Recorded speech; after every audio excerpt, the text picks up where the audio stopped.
Welcome back to our final game of the evening. It is Immortals Academy versus Dignitas Academy. And Crumbs, there have been a lot of swaps for these two teams. Let's start with the Immortals lineup, perhaps, because if you tuned in, in the early weeks of Academy, these are very different teams that you're currently seeing. And that looks suspiciously like an LCS roster, Crumbs, because it is. Well, it was.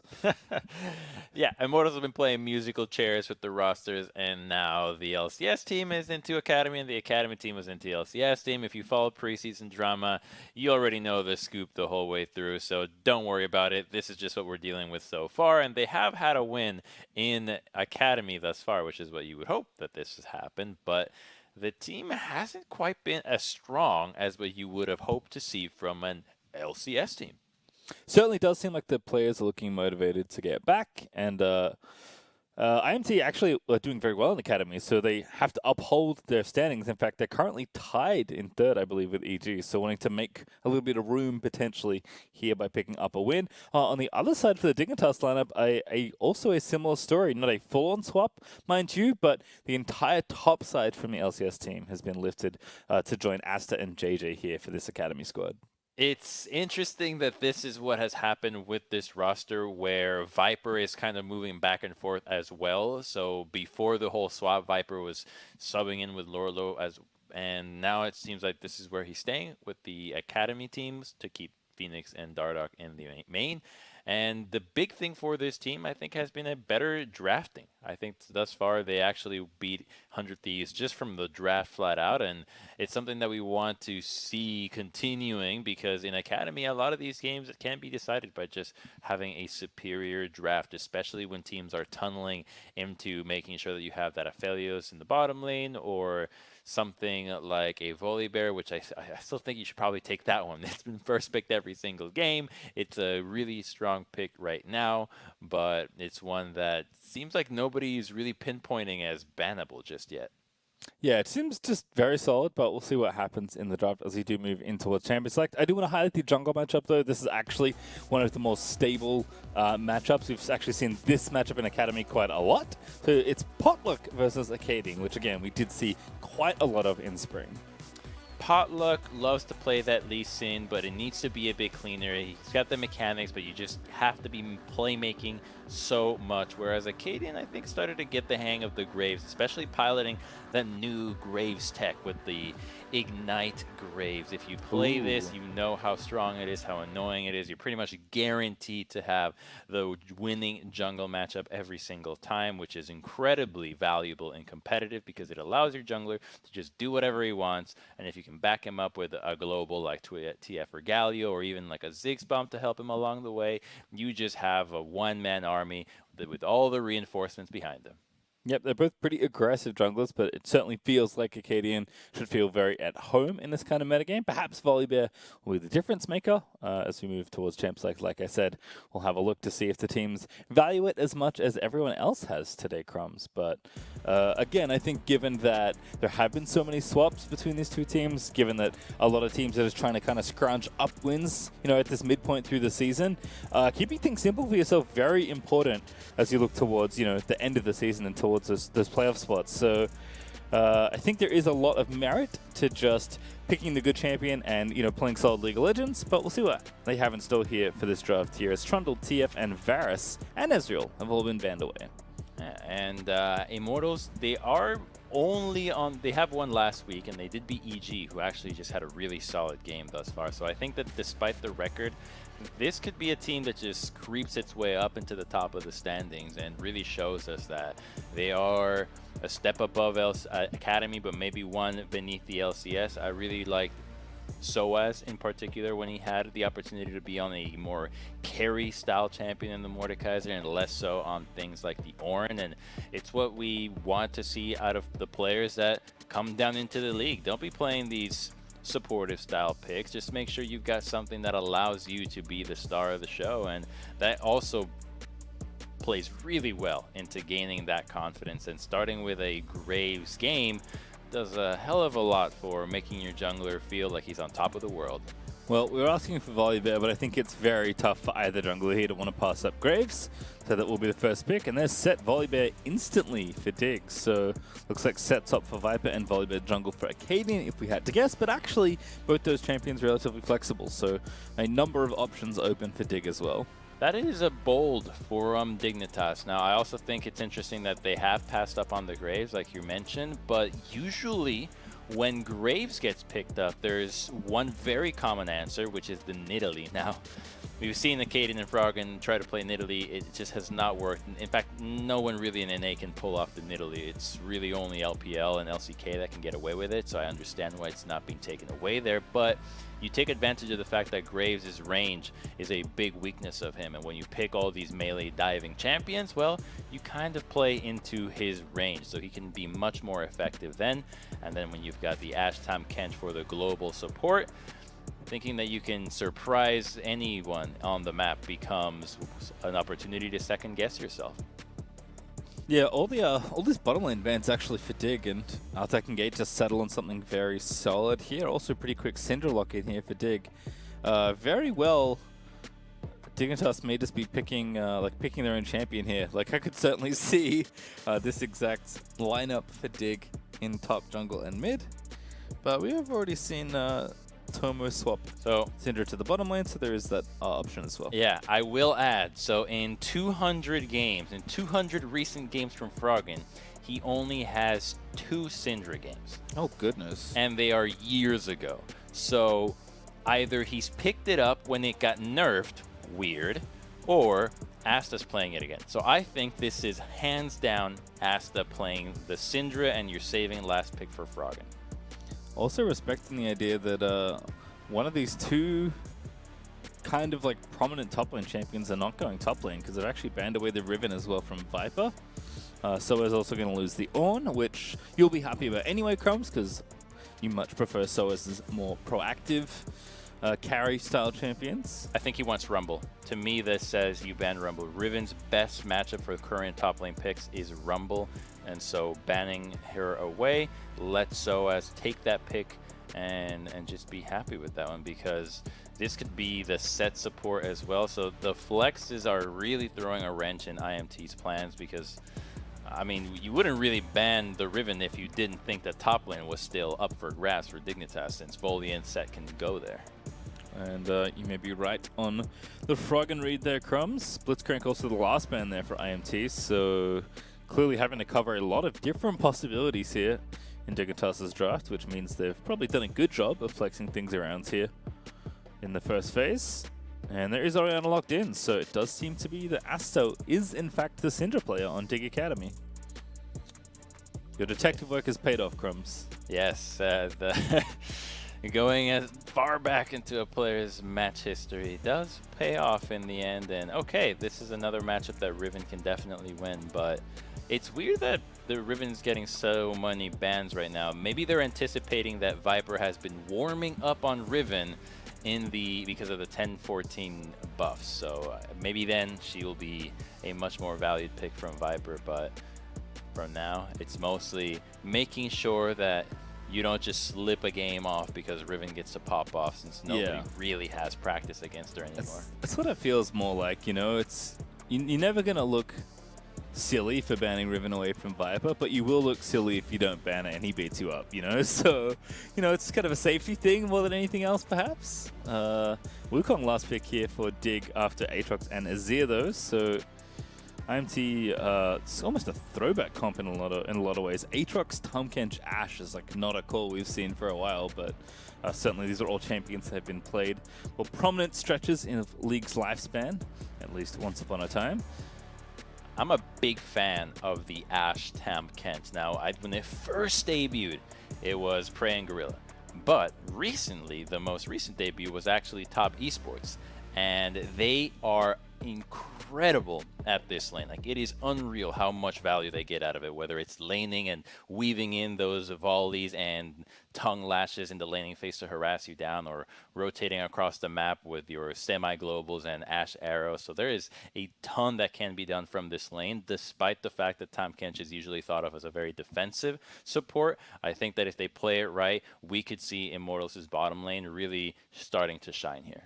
Yeah, I like that matchup too. Actually, I think Syndra set is cool as a bottom lane, and you certainly can get pretty aggressive and all in, but it's just so hard to all in anyone when Tahm Kench is involved, which is kind of why I was surprised to see Blitz banned actually. But maybe there's some anti-Tahm Kench technology Blitzcrank has that I don't know about. But regardless, I think it's really solid drafting for IMT. Like I said, it looks like a set of champions you've seen across many different stages of League's metagames, but that's for a reason. All these champions and their pairings are very well established. I think Tahm Kench has a really good time into Syndra in the first place, so you can always devour somebody that is getting hit with the unleashed power. But the most interesting for me is going to be the dynamic between Set and Tahm Kench. That is not a common matchup at all, so that could really go many different ways. Although Set, melee champion, all melee champions tend to have a hard time against Tahm Kench, so I think that I'm liking what I'm seeing out of IMT, and if the jungler, which is a Graves, can play to that side and really make sure that their bases are covered, they can just start to build up a good CS lead. Yeah, that was the matchup we were going to highlight, right? Acadian versus Potluck. We've seen this a lot, I feel like, where, like you said, there aren't that many Nidalee players, really, in NA, at least especially in Academy. Most of them got moved to LCS at this point, actually, which is kind of funny to think about. I think Ander is really the only one that plays Nidalee, at least that I can remember, actually having games on the champion in the league, in this year alone, at least. So we do often see aggressive jungler versus, Cinderhawk jungler or more defensive jungler. Often Trundle, in this case it's Volibear. But I do think that Volibear is very deceptive as a jungler. Just because you build Cinderhawk and kind of frontline and dive, doesn't mean you can't get a lot of stuff done in the early game. You're not Graves, you're not a super dually power farmer, but Volibear can get some work done in any sort of protracted 1v1. Big strength out of Volibear is his ability to CC the crabs and just get him out very quickly. There's a lot of junglers right now that have a hard time doing that and still be relevant into a fight. Even somebody like Nidalee doesn't actually have that on her kit, so she does take a little bit longer in those, and Voli can just snatch those right on up, farm really quickly, prioritize that vision for the river, and every team just loves having river vision, especially supports that want to sneak into there and potentially look for an ultimate or a roam into that mid lane and then start influencing the map a bit more. So I like to see Volibear a ton, and even though you're up against a Graves' utility and damage have a hard time keeping up with just how upfront and valuable a Volibear can be in starting the fight, staying alive, and actually CCing somebody. All right, well, you got your wish crumbs. It's Volibear once again, but we are going to step away to build up that game delay. When we come back, though, we'll have our final game of Academy for the evening.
Welcome back for game number 5. We built up the delay and now we're ready to jump into the action for our final game of Academy on the day, Crumbs. It has been a day of Volibear, whether you like Volibear or not. I believe I falsely said that you wished for this, you didn't wish for it, but that's what we're going to get, Crumbs. We got more Volibear, okay?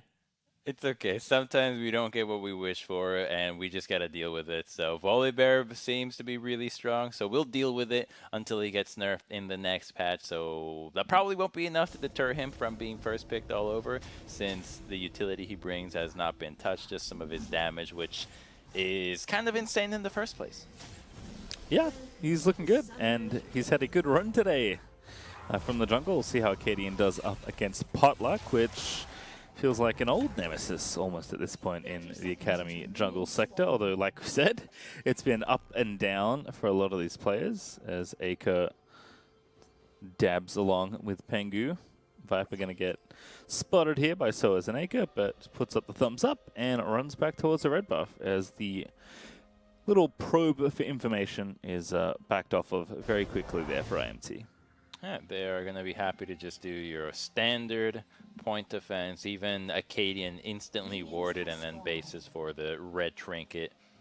I personally prefer saving my yellow trinket early to get that sweeper and try to catch out anybody that wants to ward in front of you. You just hide, you don't let them know that you've got that, and then you can sneak some experience into your lanes.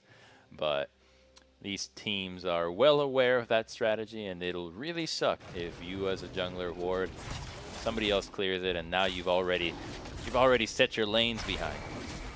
Acadian actually checking the brush there to see if the invade had continued or not, but as we know, Potluck's just going to go ahead and finish off this blue. Viper does get some early damage onto Soaz, actually whacking away here in the 1v1. Conqueror going to get procced, and that is brutal. Soaz's health bar in the early stages. Yeah, that kind of sucks for Soaz. He's going to just have to wait for his Doran shield to do the work and get himself back up to some healthy levels, and he's going to pop that potion right away. I don't think that that creep was actually out of experience for him. Engage from JJ. I mean, this is level 1. They were really far from level 2. I don't think that was going to lead anywhere. Level 2 now, though, for JJ and Asta. We'll see if they can extend this at all. JJ does have Hex Flash, which we've seen be very common on the phase rush sets, both in support and in jungle. So I'm kind of curious to see if they can make something of that early flash. They did get Altex's heal out of it, but extremely aggressive play there from JJ. You want to play the brushes with that combo you love, with the Nimbus Cloak and Hex Flash every single time, but maybe that's just it. You just want to be that aggressive and have that brush prio play. So that is an opportunity for Potluck to know exactly what JJ and Asa are trying to be doing and maybe get a gank down there, because the set has now exposed himself. This is true. The flip side is that JJ is primed for a potential bit of pressure here for Potluck, who's level 4 already, about to roam down to the bottom side and abuse this experience lead. Yeah, this looks like trouble. JJ gonna get slowed. There's the smoke screen. Good pushback there from Asta. Facebreaker there is gonna try and buy a little bit more time. Ignite down onto Potluck as well, because Acadian is here. But that just deters the play from continuing as IMT walk away. Okay, so the gank doesn't work because IMT's wave is already pushing back. There's no reason for JJ and Asta to be in that position, but it already shows you that they know that, hey, if you're just going to be playing Hex Flash games all day, we're just going to gank you, and we've got the tools to do so. So just wait until you overextend a tiny little bit, and we'll catch you again. Oh, Froggen actually doing a nice job controlling this wave here. He's going to force Aker to TP back pretty early here. Got a second Doran's and that refillable alongside a control ward, so should be able to break this stalemate in the mid lane pretty easily. Froggen probably going to go ahead and use his TP soon as well for very similar reasons. All right, crashes the wave, and then bases, and then TP's back, although Aker can't freeze this. Yeah. It is out of turret range, so... Oh, look at him dabbing on it. It's like, hey, wait the cannon. Oh, the backfired dab. Yeah, and Froggen's going to be able to meet this wave pretty easily. Hawkshot is going to see Froggen. thankfully for him, we know there's no Tomcat roaming. In fact, JJ's roaming up just to cover this actual gank from Potluck, because Acadian's at Krugs. It would have been such a good opportunity for Frogim to give him the thumbs up after he misses the cannon after using the overconfident dab. You know, the players are definitely still navigating the emote metacrums. Some don't even have it. You're right. I think Apollo said he didn't even think about it. Yeah. And then he could tell me what emotes he had. So he clearly likes using them, you know, in his personal time, but not ready to necessarily make the transition that emotes have had on pro play.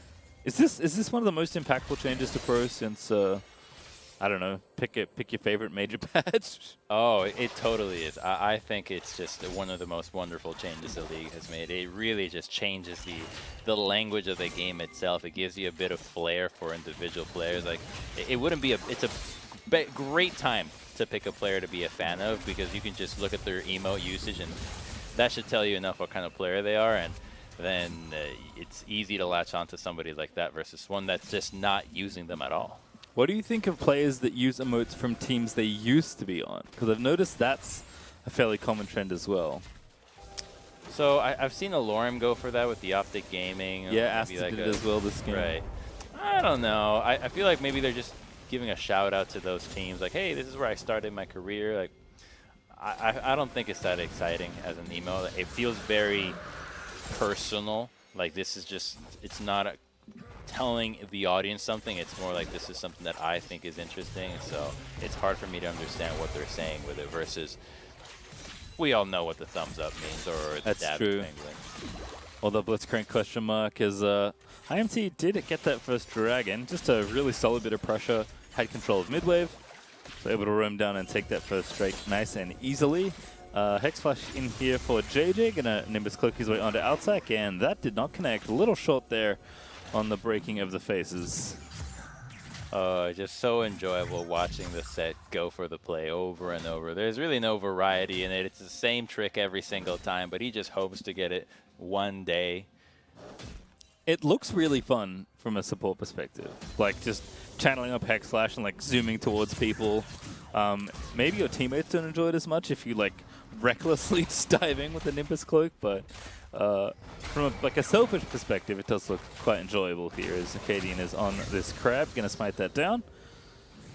So keeping up nicely here up against Potluck. In fact, he's a couple of CS ahead here in overall farm.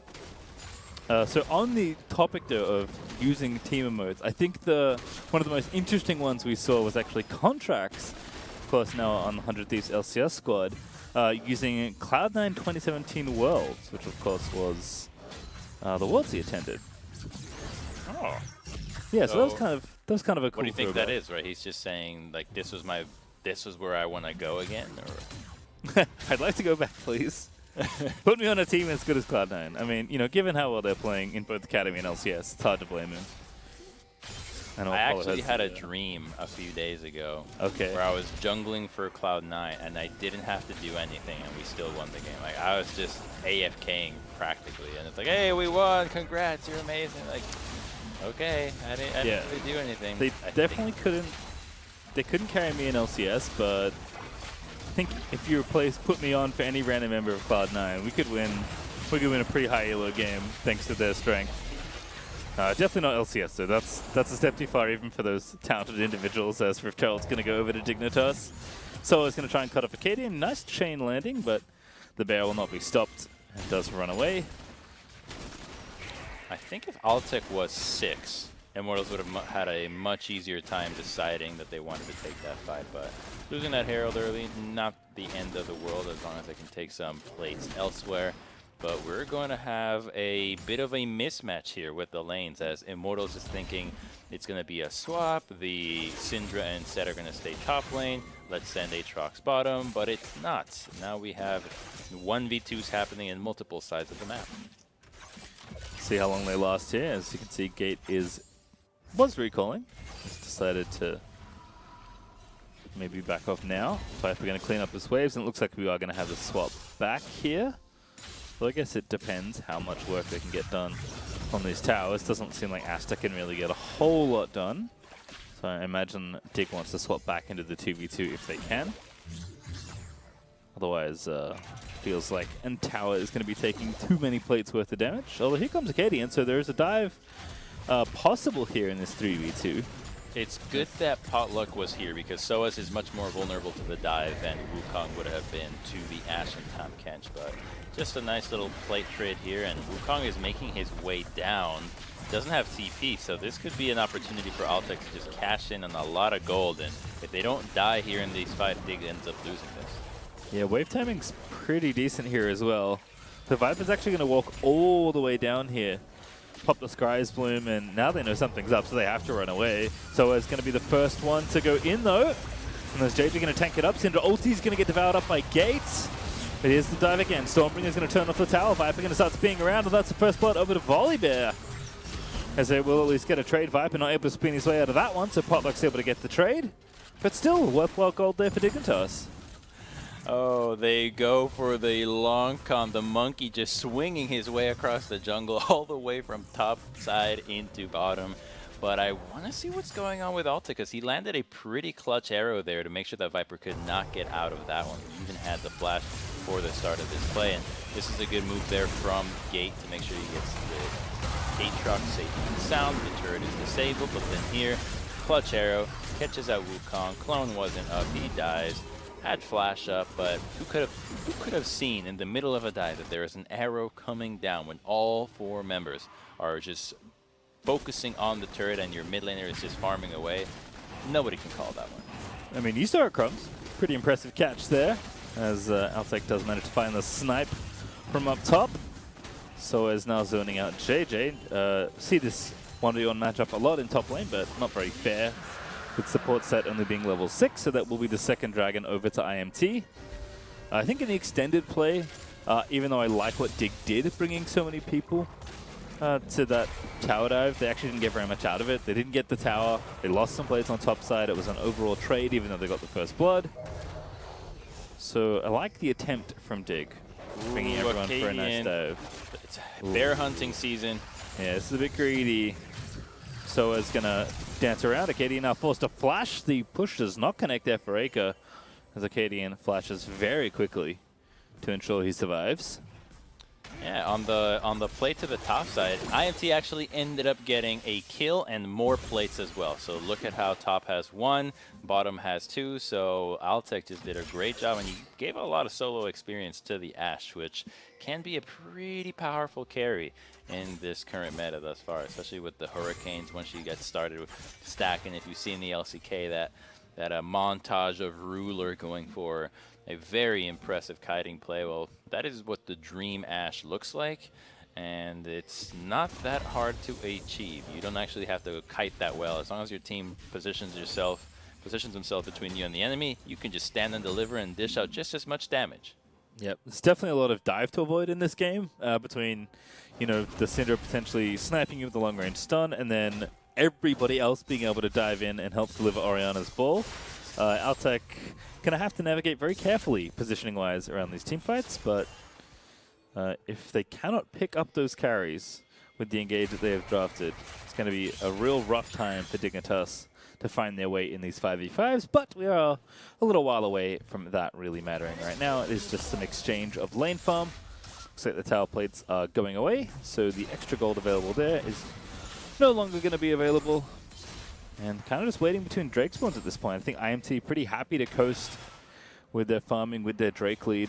And Dignitas have been more than happy to force plays on two Immortals, so I think they'll just wait. Ooh, I like this from JJ. This is a Shaco style gank over the wall. Ulti there, and there's the spin out, and that's an easy kill for Viper. As even Asta's going to TP up here. Wow, okay, so I smelled it too. His game sense is, hey, something's fishy here, but the Hex Flash set, just the one element he failed to calculate there, and even though he had his flash, trying to get away from that one without anticipating it is just too difficult. And now I believe that Immortals is going to still get the first turret. It's going to be close though. Wukong can push really fast. What's going on? Oh, who got it? Whoa, that was so close. Yeah, Dig got it just barely, according to the overlay. So they'll collect a little bit of extra gold. Eka also Just cleaning out the rest of these minions here. Strogan was able to push in. Is up decently on farm in mid lane. As Dig is going to go ahead and take this Rift Herald as well. So again, on the extended play, Dig will be happy this time around. We'll see how quickly they want to use this Herald here. Now, the Herald's going to be super useful before this Dragon fight, setting things up. You can start involving the mid lane here. It's really low. Arrow not going to catch onto Froggen despite having the no cleanse. Gives us the thumbs up. Nice try, Altec. And this is the stock emote, but honestly, sometimes you don't really need to say anything more. It communicates much more than I think a lot of the other ones that are just kind of odd. They're more specific. The thumbs up is a classic. I think it's not just like, you know, what emotes did you choose to use. It's, you know, like how often are you using them, you know? Like are you demonstrating your intent and your character with the way you see it. So I think the default ones are actually fine as long as you're using them, right? I would rather a player, you know, just have only the default thumbs up but use it very intelligently than customize their entire emote wheel and not use a single one. Right, or just spam it and then it starts losing meaning because you're like, what? I don't know what you're saying. You're just constantly giving me the Tom Kench look with like a Z. Like, it's weird, it's confusing. Like, have some continuity with your emote game, but a well-timed thumbs up, I definitely agree, right? Timing is everything. Do you have a favorite emote, Crumbs? So I don't actually own many emotes, so I'm all about the stock wheel thumbs up. And then I have the only one that I had that I thought was worthwhile was the waving his hair at Tarek. Oh, that's a good one. So that's one that I'll use sometimes. Nice. All right, well, IMT trying to organize themselves before this dragon that's up in 5 seconds, but that Rift Herald is still there for Acadian. As you noted earlier, he is going to pop it. IMT will be first to the area, but this looks like a fight's going to break out here. IMT are going to get the Drake here, though. Very fast take here on this one. Gate making sure to play defense, and IMT just have to get out now. Viper diving in with the Wukong ulti, though. Oriana ball on top of him, and there's the second knock up there on the Soaz, who's just been picked on all game long. Volibear did not make it over the wall, though. And Gate's going to get himself out, and IMT are okay. IMT just knew what they had to do to fight for the objective, to be there first, and Dig doesn't even get the mid turret off the initial push. They're going to get it now off the siege, but that is not the dragon you want to be giving up right now. It would have done a lot for them to be able to buy themselves some more time before having to commit themselves to these soul point fights, but against Ocean Soul, that is a terrible dragon to be giving up this early. So Immortals is feeling very confident in just keeping this pace of the game. They would not care if a single fight does not break out between now and the next 4-minute dragon spawn. So that's probably what they're going to go for. Just continue to farm, get your items, and then just beat Dignitas to the punch and setting things up, because they can rush it real quick again. Yeah, they've been, I think, pretty content with the pace of the game, despite the decent gold lead for Dignitas, up about 2k or so. Just happy with where their items are at. Certainly happy with where the objective snowballing is currently sitting. Dig gonna have to get a lot of mileage out of these 2 Ludens and whatever item Viper managed to finish first there, as IMT will even get a tower back in the top lane. So that goes a long way to keeping that gold almost even. Now only 1,000 up for Dig. It's a pretty deadly combo, that double Luden spike with the Sork Shoes, when you don't have a lot of magic resistance just yet, and it's not going to be built anytime soon. I believe Potluck with that dagger is going to be going for a Phantom Dancer to be a little bit more defensive, doesn't want to get bursted down so quickly, but nobody else really seems to be stacking that. Ashe still has to go for that Hurricane above anything else, so there's a big opportunity there for Dignitas to use that item spike to win this next fight. So the gold lead, the items, everything is in order for them to be contesting these. It's just that they need to make sure they are there before the dragon spawns, because IMT is very happy to rush it and then bail. And if they lose a few members along the way, so be it. It's an Ocean Soul. Yeah, I mean, we did talk about Cloud Soul last game and how that one's not as exciting, but I think no team has ever complained about getting the soul. Certainly Ocean Soul is worth sacrificing yourself for, or at least, you know, 1 or 2 champions. Probably not all 5, that might be too many, but I feel like DIGA just struggling to find an angle here. Seen a couple of Wukong ultis, but haven't seen that full combo. Again, we talked about how much engage they've drafted in this comp, like how many different ways they have of finding a pick or starting a team fight, and the fights have just not fallen really their way, as the Canadians at least going to go ahead and take that Grump away. Level 11 now for the Volibear. But Gate is going in the mid lane. Asta's in trouble. Not in that much trouble.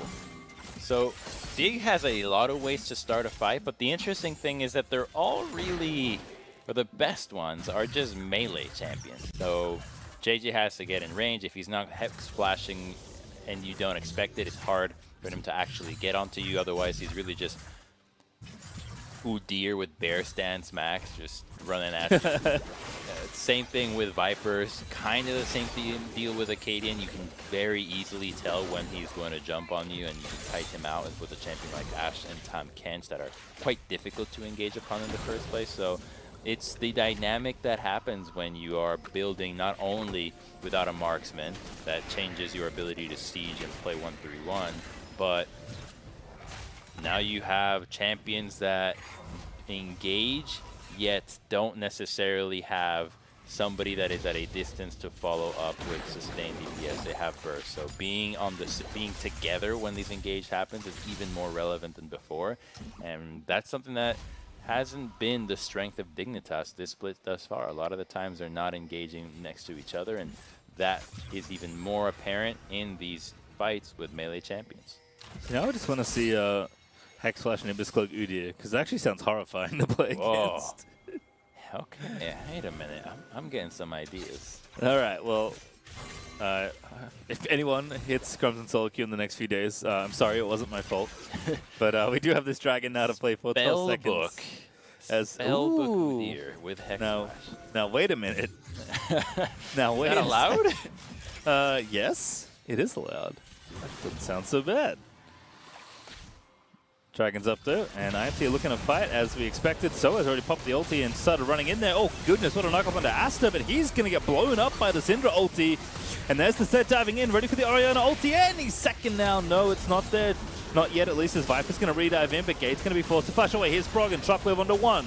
Does not pick up Gate either, though, as Potluck is starting to rip through them, but the damage is massive. Froggen able to take down Potluck, and that's going to be Dragon and Teamfight Dignitas. It's that spike we were talking about. They're definitely strong enough to win these fights, and we finally see them poised to take it. You've got the double control wards on the side of the Dragon Pit, and then just blowing up so as no one can withstand just how much damage these mid lane champions can do right now. And they really showed. IMTA was not able to even get into that fight and do a whole lot because the front line got blown up just so quickly. And then you got to factor in that there's a Wukong with a double knockup. The amount of CC that is on this team is really scary to deal with when a few of these champions want to get in melee range. So IMT has to just focus on making sure that Altic and Aka do more of the damage and less of it being Soaz and Potluck. So fight starts, Soaz goes in thinking, oh yeah, this looks fine, this looks fine, this looks good. Instantly deleted. And that's when the fight's over. Like, at that point, you just are not going to be able to come back. The front line is too strong. They can engage and bounce back out of the fight. And look at how quickly Potluck died. No MR items, no resistances. Get scattered the weak over the wall. And with Frog and follow-up, you almost didn't even need Viper to flash him for it. He was almost guaranteed dead. Arrogant miss there from Altec as well. So JJ able to avoid the incoming. So game's going to delay quite a bit more now. That Digger able to buy some time for this Ocean Soul. They're actually still up as well. 2,000 gold ahead is their current lead, but they're continuing to output pressure here as Gate devours up the Grump to steal it away and donate it to his mid laner. That is adorable. Wow. Truly a support. What a bro. What else do you want from your support? I mean, do you want him to pop a redemption for you as well before you, just because, so that when you're low and you're farming away your creeps, it keeps you topped off? See, again, another instance where, you know, if there's some sort of like, you're welcome emote, Gate could have popped it there for his teammate, right? There are levels to the emote. It doesn't have to be opponents. That's true. Where was Aka's thumbs up for that? Or Mapengu, he would work here, I think, as well. Thanking Gate for donating that Grump so generously. Bad manners. We don't know if he actually said thank you in comms, but we demand a visual gratification. Exactly. We don't get to hear comms in the middle of the game, Crumbs. All we know is the language of the game that's in front of us. Either release the comms or show us the thumbs up. All right, well, IMT just going to have to chill, I think. Last fight did not go their way, but they still have, you know, Asher's ear to lean on as far as fights go, but does feel like this double AP is kind of owning this particular section of the game. If the lead stays where it is right now, and IMT can kind of float this 2K deficit, especially towards that Ocean Soul, and I think they'll be just fine, but it does feel like it's Dig's time to really open up this game and grow that lead even more significantly for themselves. Like, they're getting close to these next few items. They've actually got double magic penetration items now as well on the Syndra and the Orianna, so with that arrow missing there for IMT, which is kind of their only way of really starting a fight, to be honest, Dig should feel very empowered to kind of run this mid-game. Asta's sidesteps have really slowed down IMT's plans this game because they've tried quite a few times on the Syndra, and he has just had an answer to it every single time, paying quite a lot of attention, not getting panicky at the moment where you have to dodge and making sure he's going in the right angle. And at least there's magic resistance coming in from IMT right now, but like you spotted out, there are Oblivion Orbs now on both these mages, and they are even stronger than before, especially Froggen, who now has that Leandris as well. So there's a few members on the side of IMT who just don't stand a chance, and the biggest ones are, I mean, the Graves and the Aatrox, the ones that are the shortest range, that will be the most vulnerable. If you catch those two out, there's no way that Aka and Alta can actually deal damage safely. So I think that Dig just has a really beefy composition right now that IMT is having a really tough time to break apart. And so much of it, of the strength of Ashe and Tahm Kench, is about catching people off with those globals, with that arrow, with that Tahm Kench ultimate. But we've seen that attempted once, and no other time has it even looks like been set up. Asta does get the blue buff. He actually almost trolled himself by he hit W and got a ball instead of the buff, which I'm pretty sure is what he wanted. So started walking away without it, but did realize. Make sure he gets that for himself. Froggen's also been like permanently picking up farm in the side lanes, which has meant a pretty nice experience lead for himself and also a decent farm lead as well. So Froggen's feeling pretty powerful for this upcoming fight, and this TP is nice and aggressive, actually. Dig going to pressure pretty far forward here in this one again, making sure they have maximum amount of space around this Ocean Dragon, because that is kind of the one thing they cannot afford to give away to IMT.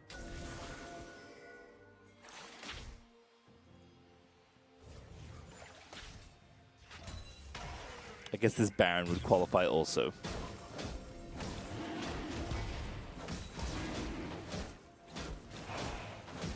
Alright, well, looks like Dig is not interested in... Ooh, look at that. So giving this one away, so Viper going to go ahead and solo that one. Oh, actually, Potluck's in the area. Viper somehow got it with no smite, but this two-man Baron is still underway as well for IMT, so we'll see if Dignitas can figure this out. Looks like they're here now, but it might be a little too late. Again, no smite on the IMT side either for this objective, but I think they're going to get it. Froggen, he's now seen it. Can he steal it away? The ball is not going to be fast enough. That is Baron snuck away by IMT. So kind of funny. Two different objectives. Just kind of taken without a smite on opposite sides of the map. Pretty interesting. But I guess everyone kind of gets what they want. Dig keeps the Ocean Soul away from Immortals. Immortals gets themselves the Baron, which I guess they were happy to trade for the Soul Drake that they didn't get. And we'll see how much IMT can do with this Baron. If anything else, delaying the game is actually nice for them. They're trying to keep the game close. We talked about the 2,000 gold lead that Dig had. If it weren't able to be grown, then I think IMT are pretty happy with where the game is at.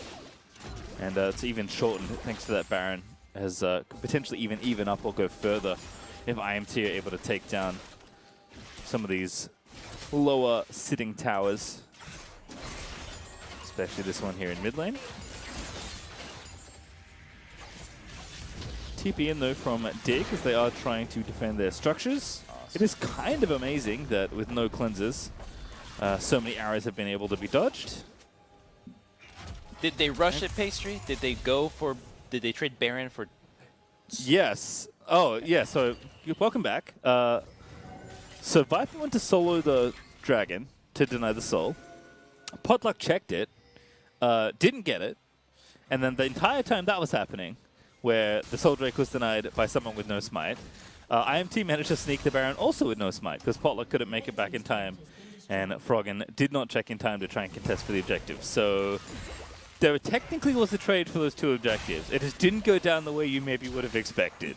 Rib, this is that veteran SOAS mindset. I think that to me just speaks like this is someone that knows always that pressuring Baron can be an option when you're in a tight bind in one of these games. Go for it when you've got that Leandry's completed, and it pays off. The gold lead, the pressure, I think so much is now falling apart for Dignitas that is going to suffer the consequences of this Baron power play up until the point of that next dragon. Yeah, gold being even is really bad news for Dig, given where the game was sitting. I mean, the lead they had wasn't massive, but it was at least something to try and work with. Now it just feels like IMT have kind of put the game out of reach by taking one simple objective away, and they are still threatening that Ocean Soul, which we harp on about, but it is such a powerful objective. IMT can actually take down one more tower, so they'll take the gold lead now, as SOAS and Potluck are able to finish off the bottom outer tower, or the bottom tier 2, I should say. And minute 50 till the dragon's up, so probably time to reset and make sure you have vision. And I guess we're just waiting for Dignitas to find that magic teamfight angle. And they do have some really strong items there with the death cap onto the Syndra, but the fight has to be finding Aka, Altec, or Potluck, maybe SOAS if he's overextending, but other than that, they need to make sure that they're on the targets that matter the most. At this point, these carries are just really going to obliterate the rest of the team, and they are three-manning this Aatrox who does not stand a chance. That's such a good interrupt there by the set, and SOAS, yeah, he's just going to get spun on. See you later. Froggen even TP's down. Thankfully, SOAS will be back before the dragon is spawned, but he's dead for quite a long time here. We see where the hierarchy of mid laners shows up. Asta does the blue buff and leashes it to Froggen, so blue belongs to Orianna. I think I would agree blue with this. too. She's got shields. She's a little bit more. He's quite powerful. Yeah, just a little more items as well, or item, I should say. Good chunk of damage there onto the support set. Again, JJ not all that tanky, but kind of still waiting for a setup here in mid lane, though. The setup is for IMT as Aka's able to take down JJ. Acadian also getting low spells bad news for this Dragon Soul. Wow, they got the pick, but even though SOAS would have been able to make it back on time, that pick should have been the vision setup that Dignitas needed, and now losing JJ at this critical moment is definitely Immortals' Dragon Soul, which really hurts because it's Ocean. You actually haven't had enough time to deal with the Baron aftermath. They're just going to be able to play you like a fiddle, and the tanks, what worked in the mid game where you could just stand in front of Azir and ask for a few They're not going to make this. This doesn't work anymore. This is gone. Oh goodness, they're dead so fast. Ocean Soul now to IMT. Viper tries to go in, he starts spinning, good shockwave, finds two, there's the combo! Asta able to take down Potluck, but they need more. There's Gate as the double for Syndra goes over. Now SOAS going to dash his way out of there as JJ returns, but IMT starting to get shepherded. Aka's going to have to sacrifice himself. He wants Asta. He will get the kill. A massive shutdown as well. Now flashes back towards his wall. JJ actually he's going to have to toss him back over to Froggen, but Aka's still alive for a little while longer. Now going to zip away with the shields on. Could be okay as Acadian going to get aggressed on by SOAS. Altec still kiting. If they can kite this out, they can do this here with the Ashe and the Azir. A beautiful arrow there as Altec flashes in. A turnaround team fight for IMT. Somehow they've managed to win this one. A double kill over there for Altec. That was absolutely ridiculous by Altec. Oh, he's doing a ruler cosplay in there, but I think Aka survives because of the Ocean Soul. They got Ocean Soul at the beginning of that fight, so they're still really powerful in that, but he's darting around, gets the kill onto the Syndra, who actually had a shutdown as well, so gets 700 gold from that one. That's a team fight we need to relive again, because that was actually, I think, what we needed to see out of this Immortals roster when they were playing in the LCS. This is the kind of outplays that you want to be making constantly. And the fact that we get them now, I think is just a testament to them who really wanted to make a case for being back on the main stage. Yeah, I mean, for for such long-range carries to be so aggressive down like that is very impressive from Acre and Altec, and that's going to give them the Baron here. That's going to mean they're firmly in control of this game. I mean, Dig felt like it at least had the trade they wanted from being forced to give up that Ocean Soul, but IMT just dug their heels in and refused to have their carries die. Now they've got a busted up inhib in the bottom half of the map. They're going to have to deal with Baron for 2.5 minutes, pressuring the other 2 lanes. There's 4 items on both Ashe and Azir. That's the danger of having your main engage be triple melee champions against Ashe and Azir. I mean, you could not ask for a stronger kiting tools where they can just dart around you, use the Emperor's Divide, and Ashe with her Frost Arrow, now that she's got crit, is just even more obnoxious to deal with. So I think that they need to be thinking about using Volibear and Set in combination with Yori and the Shockwave if they want to catch these guys, because if they rely on them just walking into you, even though they don't have flashes, it's still going to be really tough to pull off. We already saw how quickly Aika was able to dart around and stay alive, and with Ocean Soul on top of that, you need to make sure you burst them out or else you can forget about it. That's a nice area there for Altec, but thankfully for Asta, he is deep enough under his own tower that there is no follow-up. Still, that arrow is cooling down quick here for Altec. He's got a bit of CDR, level 17, so he's maxed out the ranks on the ulti. And top tower falls down, and Soaz is able to lead the Baroned up minions in and through that tier 2. So Dig gonna have to pick their spot pretty quickly here. The Hex Flash from the Set, not going to have it available if he wants to look for another engage, and now minions are cracking everywhere. They are getting torn apart, and they're not in position to actually engage upon it. It looks like Immortals is just going to walk this one home fairly. Yeah. Really well timed by IMT. That Nexus Tower taking that much damage meant that they could just walk in and take the mid inhib for free. They've already got the top inhib exposed as well. IMT don't have to rush here. They've got 2 minutes. They can fall back to the Elder Dragon if they need it, but might as well stay and poke it out. They're going to get 3 inhibs here easily. In fact, they're going to have time to wait for a next wave to come in. With the tripled up super waves, they actually might just be able to walk the minions in with the Baron buff. I mean, Dig have to go yesterday, it feels like. There's Viper. Goes in for onto Altec with no flash. Again, the second spin is on the way, but the good devour from Gate is going to protect the carry, and Potluck's able to take down Viper. The Shockwave is nice as Asta is able to find the kill onto the Ashe. But the rest of IMT still alive and kicking. No Nexus Towers left here, and there's Aika going to swoop in, get the scoop onto Acadian and Froggen. They're going to take him down in the fountain. It's only Asta left alive, and that's the Nexus over to IMT as they'll take down Dignitas. That is a very scary team, I think. They're really starting to make their mark in Academy thus far. 6-3, I believe that is the same record as Cloud9. So we just saw one of the teams take down TSM, and now Immortals is just gunning for the top, and they definitely have the inspiration to do so. This was a pretty close game. I think it was a good showing for Dig, one of the best we've seen from them this split thus far, but those coordinated engages when you don't have those marksmen become so much harder to pull off, and if they work on it a little bit more, I think they'd actually have a pretty strong mage bot lane composition. Yeah, it felt like Dig had all the tools they needed in that game, and they just couldn't quite get enough of a lead, it felt like, right? Like, they got a little bit of a gold lead, they had a couple plays they made, and then it just felt like they weren't proactive enough with the advantage they had to grow it to the size of lead it needed to be to snowball that game, because IMT just felt so comfortable playing for that Ocean Soul, and even, giving 2 different Drakes away, still felt like they were happy with where the game was. The game didn't get out of control, and they were able to take down Dignitas. With that, let's have a look at the standings with now the conclusion of the first round robin, Chrome. So as you said, with that win, IMT hanging with Cloud9 in second. TSM still 7-2, up by 1 in first. EG 100 Thieves, CLG, and FlyQuest all falling in around the same spot. And Team Liquid, despite their win today, still pulling up the rear, 2-7.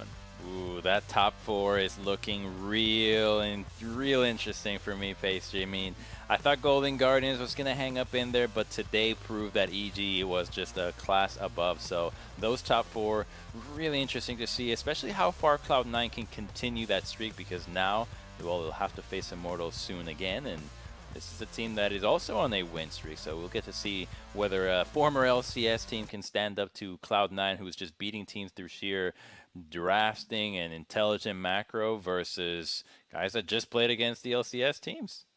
All right, well, the Academy Split continues tomorrow with Academy Rush presented by Verizon, where Dash will guide you through games of action simultaneously, all 5 in fact. So meet us back here tomorrow at 3 p.m. for Dignitas Academy versus FLICKR Academy. Then Golden Guardians Academy is taking on TLA, and there's 3 more matches to round out Rush, including that last one there, Chromes, TSM versus Immortals. Until today, TSM's only loss was to the old Immortals Academy squad. So with this new Immortals Academy, especially given how close they are now in the standings, that's actually quite a significant matchup as far as standings go. It'd be huge. It'd also be really funny to see that TSM would lose to all 10 Immortals players. Right? So it's a really important matchup for them to actually keep a hold in these standings thus far, and it'd be one to solidify Immortals as a top contender here. Being able to take down TSM would be no small feat, considering the kind of fight they give to most teams, even C9 today. So that's what I'm going to be looking out for, and luckily in Academy Rush, all the games happen at the same time, so I don't have to wait. Exactly. Friday Night League, though, also returns tomorrow, where Immortals will be facing Dignitas for FlyQuest and 100 Thieves to challenge each other. But Crumbs, I also have to remind everyone playing at home that there is a special game on tomorrow as well. C9 and TSM, but not as you know them, will be playing for the second of 3 times this week. We already saw them in Academy. That Ultra match should be so much fun to watch as well. Playing against that old Cloud9 team was an absolute nightmare. They were so good that you would never have a chance. So I think that if I had to put any team to win this one, it's going to be on C9. I think that when it comes to that rivalry, C9 has really had the best of them. Despite TSM doing so well with so many trophies, that era of dominance has yet to be beat. Yeah, betting on C9 seems pretty safe these days. But that's going to do it from us here. Now, on behalf of myself, the casters, and the entire Remote Broadcast crew, thank you for watching, and we'll see you tomorrow for Academy Rush and Friday Night League. Good night. Good night.